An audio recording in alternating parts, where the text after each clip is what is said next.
Hey guys, so yeah, I am making a few videos, so they're not going to be all up at the same time, but I will be in the same outfit, so I'm making them all the same day, so don't be busting on my shirt. I already explained about my shirt. Yeah, okay, so this is Arrowhead Topics, and why do I keep looking over here? There. So this is Arrowhead Topics, and Bravehawk, had the great idea that we should do Arrowhead Topics, that deal with spirituality or spiritual topics, but make it very practical for day-to-day use and day-to-day understanding, which is great because, like I said, I'm doing this whole new thing with making spirituality very practical anyway.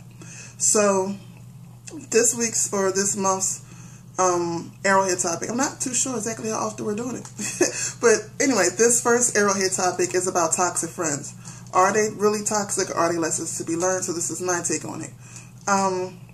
Yes, they really are toxic friends, but they are lessons to be learned. The thing is, when you have a friend around you who's always seem like they're draining you, you still have to realize that you have the power to say no. So you have to ask yourself, why are you still saying yes? What are you truly getting out the deal that you're not saying? Are you buying this person affection, or are you scared to be alone? What truly is going on with you that you keep allowing this toxicity in your life? So, because at any time you can say no and tell this friend, you're not a friend no more, be gone. But if you're still around it, you have to ask yourself why you're still in it. So yes, there is a lesson to be learned. All of us, you can't learn a lesson unless something else opposing you shows you what you need to learn and what you need to change. And they're there to show you. Excuse me. So yes, they are toxic friends. Yes, they are there for a lesson to be learned. And, one of the lessons I had to learn was to allow people to fall on their behinds. I've always been one of those people where if I see where the problem is, I'll help you fix it. Or I'll try to my best to help you fix it. And I learned that some people need to hit their butt on the ground before they realize it's them, and I had to learn through having toxic friends around me. And toxic don't always mean in a bad way. It could just mean, they're always in trouble. It doesn't have to mean like they're on drugs and they're beating the crap out of you and all that. It doesn't necessarily always have to mean, that detrimental.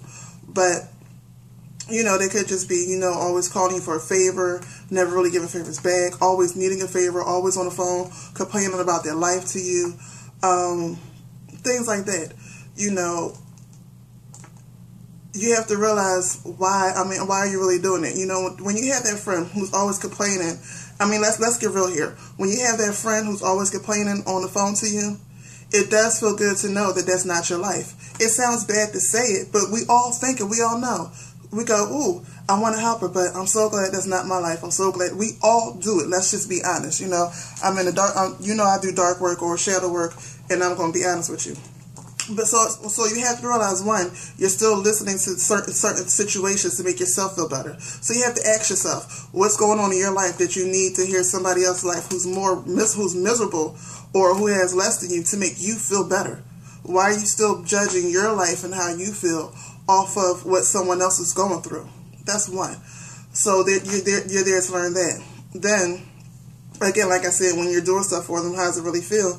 And then, two, why aren't you putting this much energy into yourself, into your own meditations and your own works and your own this? And a lot of people get mad that, and I'm going to let this out too, a lot of people get mad that when they stop doing things for other people, or these toxic friends tell them they changed. One, you have changed, and that, they're not the friend they used to be. All this other stuff they start saying about you when you do these things. And in their own perspective, they're right, because the energy you put into that person was the idea or the perspective that they could come to you for anything. You're their super saver hoe, or you're their Christ, you're their Jesus, you're their Buddha, you're their Muhammad, you're their God, basically.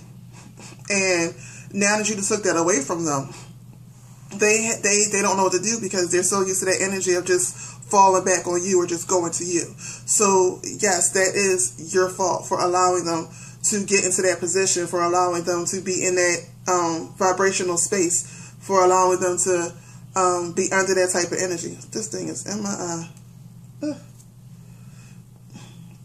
But it's like a piece of hair hanging off my lock. There you go. That was working my last nerve.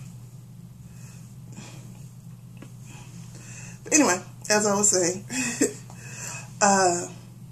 what was I saying? Oh yeah, it still comes back to you. You control your life. So if you have toxic friends, don't look at the friends and why they're toxic. Look at yourself and ask yourself, why are you keeping them around? What are you truly getting out of it?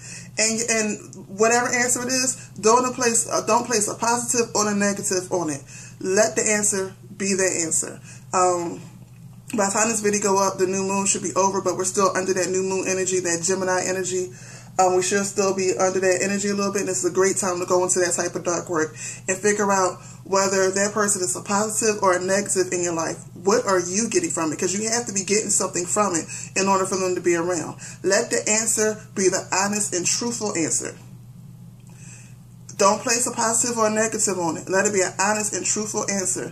And then understand that that is a habit that you have that you can change. If you like it, keep it. If you don't, let it go. It's that simple. Like as Ayana say, the chick from Fix My Life, I love her. I've grown to love her. As she always says, think a new thought. Think a new freaking thought. You know, I love her because she takes people through dark work or the left-hand path, which is shadow work. Which is the left-hand path, which is dark work, what I call dark work.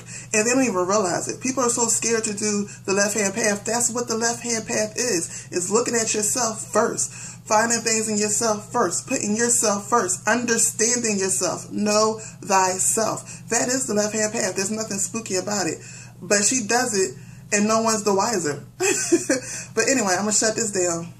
That is my views, and my opinions and my perspective, my vibration on toxic friends, and are they lessons to be learned? Yes, they are toxic, and yes, there will be lessons to be learned. And you need to sit down and wonder why you like this toxic. No matter how much you complain, it's still around you. So for some reason, you like the toxicity. So you need to figure out what you need to learn from that. Everybody stay blessed. Peace.